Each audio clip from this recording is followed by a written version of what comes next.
What's up guys, today we are going to be installing the PRL high volume intake into the Civic Type R. This is the very first bolt-on that I've done, first performance part, engine part that I've done for the Type R for Ruby. And I'm kind of nervous putting it on. I mean, I have my buddy James helping me out, but still, this is the first bolt-on I've ever done to any car. So I have my buddy James helping me out. He's a mechanic, so he's pretty experienced installing some bolt-ons and stuff like that, but he says this should be pretty easy, so this will probably be a shorter video. But anyways, let's get straight to the build.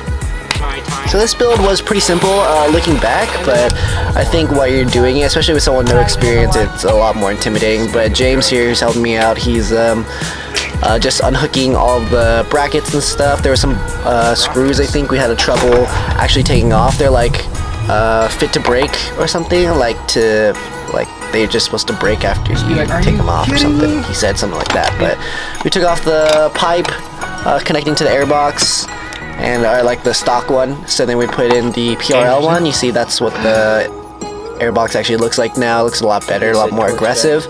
And he's putting the sensor back in, and you're supposed to actually take off the tubing for this, and they have their own little like heat shield for the actual wiring.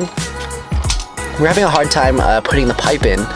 It's actually taking us a little bit longer than we'd anticipated. It wasn't fitting quite right, so what we did was we took out the actual airbox, which you'll see us do here in a little bit. It wasn't fitting in, so we had to unscrew the airbox because we had already screwed it in. So I think what you're supposed to do is keep the airbox unscrewed so that you can fit the pipe in, and then screw the airbox back in so that it goes in fitted already, which we had skipped a step I guess. But we're putting in the WeatherTech, and we're gonna see what it sounds like now with the new PRL high volume intake.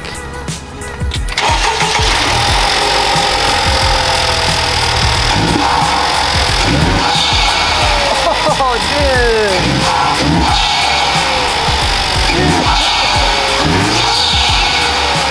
dude! And that is it for the PRL intake, high volume intake install. It was a pretty short video. Nothing, I mean, it wasn't too complicated. He made it seem really easy. If I was by myself, I'd probably take a day or two to even figure out how to put all this stuff together. But thankfully, my buddy James, shout out to him again for helping me out, installing the intake and all that. And it sounds great, makes the turbo noise much louder. But guys, if you did enjoy the video, make sure to like and subscribe. Make sure to follow me on Instagram, join my Discord, all that stuff. And I will see you guys in the next video. Peace.